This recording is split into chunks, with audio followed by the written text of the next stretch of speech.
बिंदास निर्भीड बिंदास बातम्यांचं निर्भीड व्यासपीठ बिंदास न्यूज. नमस्कार. बिंदास. छत्रपती संभाजीनगर जिल्ह्यातील अनेक ठिकाणी वेगवेगळ्या पद्धतीचे उमेदवार उभे आहेत, वेगवेगळ्या पक्षाकडून उमेदवार उभे आहेत.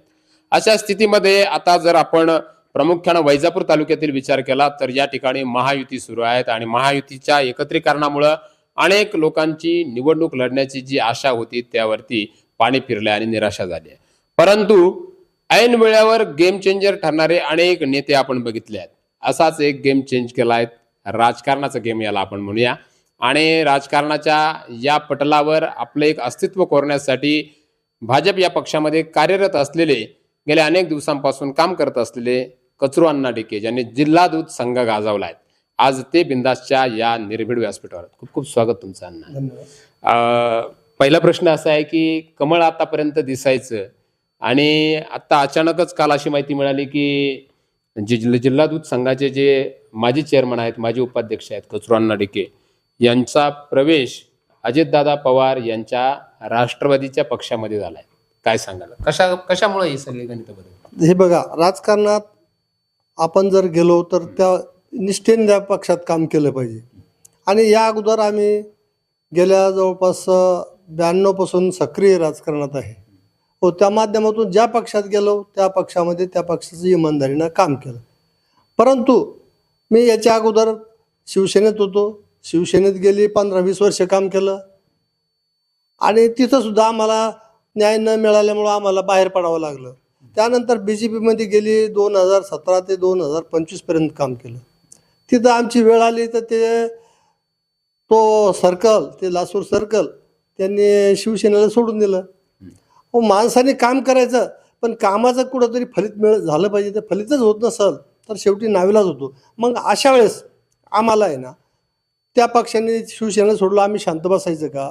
आमच्याकडे जे लोकांची मागणी आहे का तुम्ही जिल्हा परिषदमध्ये गेलं पाहिजे, त्यांच्यासाठी आम्ही गेलं पाहिजे असं ते रेट आहे. त्यांसाठी आम्हाला कुठल्या तरी पक्षाचा झेंडा घेऊन उतरणं आहे.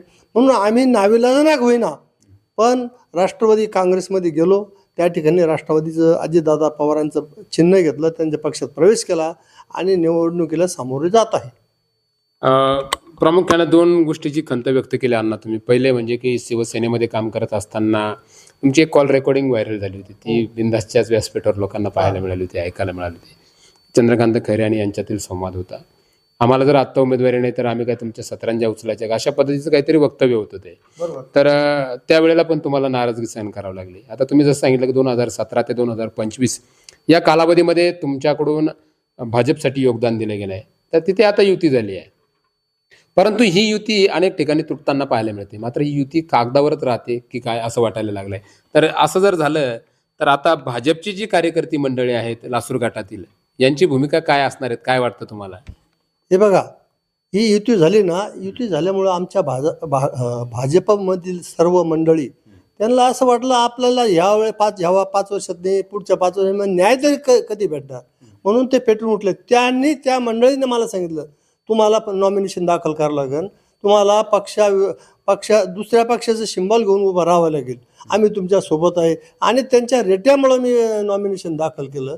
ते म्हणजे आम्ही तुम्हाला स्वस्त बसू देणार नाही. आणि असं त्यांचा रेटा आपल्याला त्यांच्या भावनेची कदर करावं लागते. आपण अचानक कशी फिल्डिंग लागली अण्णा? घड्याळ उडून घेतली तुम्ही, मनगटामध्ये घड्याळ बांधून. हे बघा, माणसाचं काम नेक असलं ना, माणसाचं काम नेक असलं, लोकांचा संच असेल, लोकांची माणसाची ताकद असली, हे बघा सिंबॉल आपल्याला घ्यावंच लागतं. आणि त्यांच्यासाठी जरी आमच्यासाठी नाही पण त्यांच्या आग्रहाखातर मला निवडणुकीमध्ये पाऊल ठेवावं लागलं. आणि त्यांची जर ताकद असली तर मला कोणी हरू शकणार नाही. ऐनवेळी कसं जुगाड जमलं राष्ट्रवादीचं एवढा मोठा विषय करणं कसं? माझा आहे ना, माझा इतक्या दिवसाचा राजकीय प्रवास आहे. 1992 ते 2025 एवढा प्रवास आहे. याच्यामध्ये थोडा प्रत्येक ठिकाणी अनुभव येतच ना. मग शिवसेनेचा असो का BJPचा असो, हे बघा वरपासून खालीपर्यंत हेच चाललं ना. आपण पाहतो महाराष्ट्राच्या मंत्रिमंडळात पाहतो, जिल्ह्यात पाहतो काय होतं. आणि त्या पद्धतीनं त्यांनी करून आपण काय संन्यासी का आपण करू नये? अरे वा, आपण तर ते करताय, मग आपण चुकीचं तर करत नाही ना. आपण इमानदारी दाखवली पक्षात, आपल्याला न्याय नाही भेटला आपण कित्येक दिवस अन्याय सहन करायचा. मी स्पष्ट वक्ता आहे. मी कोणती आड पाठीमागून बोलत नाही. जे आहे ना समोर एक्सप्रेस करतो, समोर बोलतो.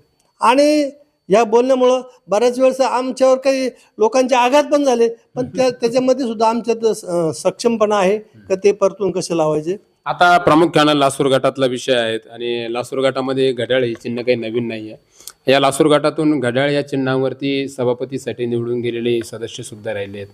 अनेक लोकप्रतिनिधी आहेत, वेगवेगळ्या गावातून आहेत. तर प्रामुख्यानं घड्याळ तुम्हाला मिळाले याचं तुम्हाला ॲडिशनल तुमच्या मताधिक्याच्या व्यतिरिक्त काही फायदा होईल असं वाटतं? हे बघा, आमच्याकडे ऑलरेडी भाजपची मंडळी आहेत, प्लस आमच्या सर्कलमध्ये सर्व राष्ट्रवादीची मंडळी सुद्धा आहे. हो, आणि आमचे चाहते इतके आहे का इतक्या मताने मी निवडून येणार आहे, समोरच्याने पाहतच राहावं. अच्छा, तुम्हाला ठाम विश्वास आहे की ही निवडणूक तुम्हीच जिंकणार? मला विश्वास आहे, मला कॉन्फिडन्स आहे, मी चांगल्या मताधिक्याने निवडून येईल. कारण माझ्या राजकीय कारकिर्दीतले जवळपास 35 वर्षे टायटल माझं क्लिअर आहे, कुठं शिंतोडा नाही. मी लोकांसाठी, पब्लिकसाठी, कार्यकर्त्यांसाठी काम केलं, त्यांना उभं केलेलं आहे. मी माझ्या दूध संघात लोक सहकारी संस्थेत गेले 5 वर्षाला, दुसऱ्या 5 वर्षात निवडून येत नाही.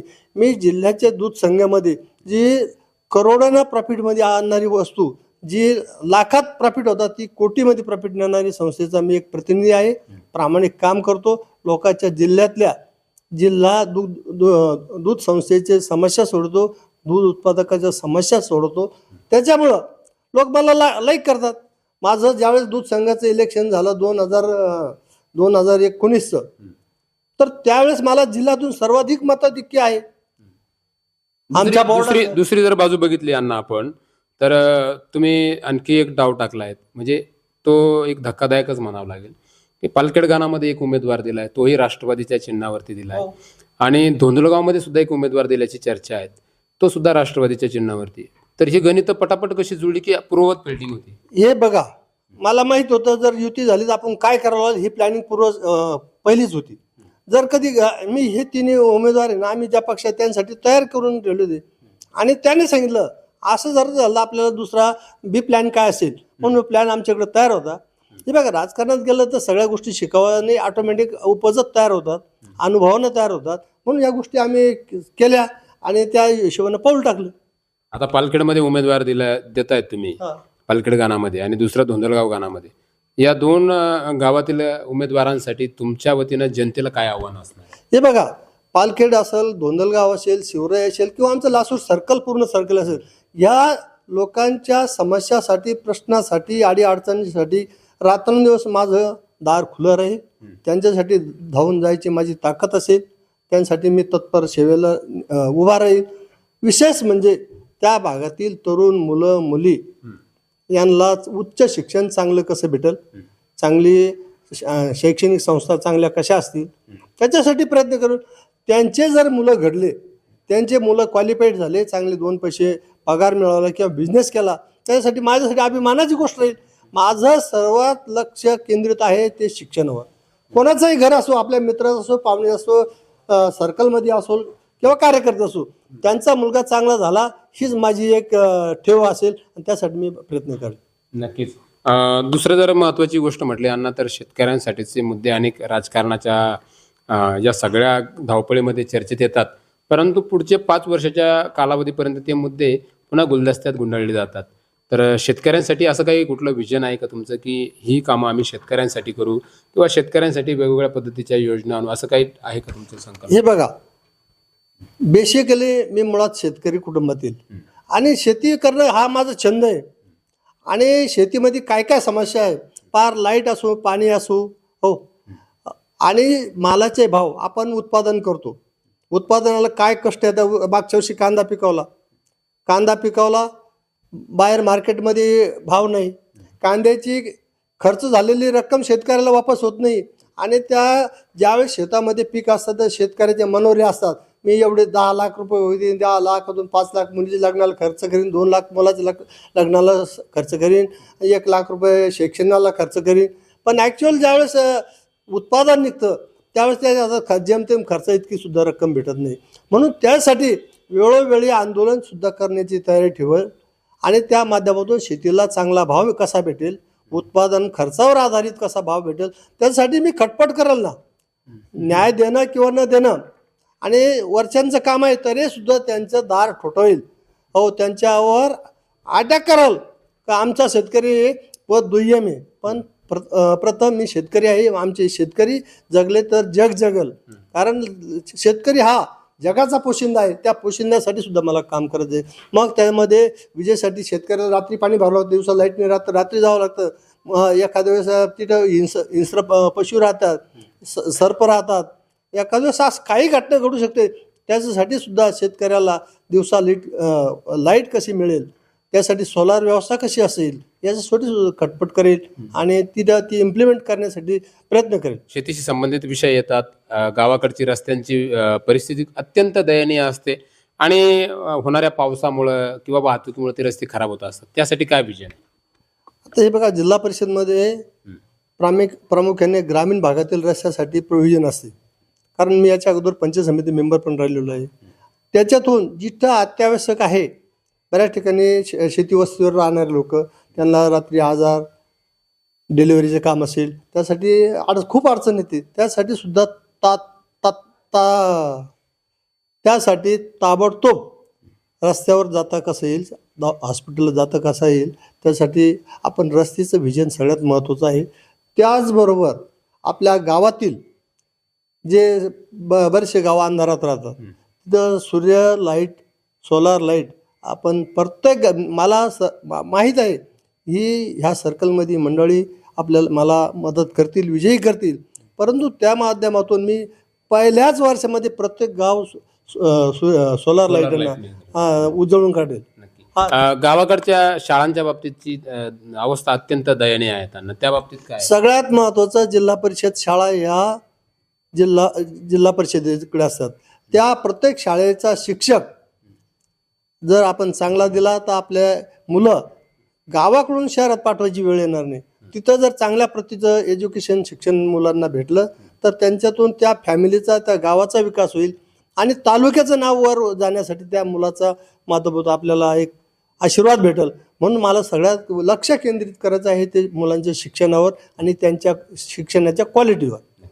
तर मित्रांनो, बिंदासच्या या निर्भीड व्यासपीठावर आज सहभाग झालेली होती भावी जिल्हा परिषद सदस्य म्हणायला हरकत नाही आपण, आणि राष्ट्रवादी अजितदादा पवार यांच्या पक्षाचे आता उमेदवार जे आहेत ते म्हणजेच कचरू अण्णा डिके, ज्यांनी जिल्हा दूध संघ गेल्या 30 ते 35 वर्षापासून अविरत अपराजित पद्धतीनं गाजवलेला आहेत. एकही निवडणूक ते हरलेले नाही आहेत आणि जवळपास 2 ते 3 वेळा त्या ठिकाणी तीन वेळा उपाध्यक्ष राहण्याची संधी त्यांना प्राप्त झाली आहे. मात्र या निवडणुकीमध्ये मतदार राजा त्यांना कशा पद्धतीची संधी देतो हे पाहणं आता अधिक औत्सुक्याचं असणार आहे.